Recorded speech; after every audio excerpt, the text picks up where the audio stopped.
Hello everyone, welcome back to my YouTube channel.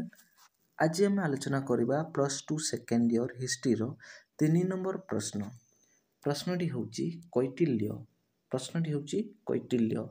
एहार सठिक उत्तर कौटिल्य बा चाणक्य हेउछंती तक्षशिलार जणे विद्वान पंडित। नंदराजांक द्वारा अपमानित होई से नंदवंश ध्वंस करिवार शपथ नेइथिले। से बालक चंद्रगुप्तंकर असाधारण प्रतिभार परिचय पाई तांकु पाटलिपुत्ररू तक्षशिलाकु नेइ जाई उपयुक्त शिक्षा प्रदान करिथिले। शेषरे से चंद्रगुप्तंक सह मिलित होई मगधरू नंद राजतर अवसान घटाइथिले।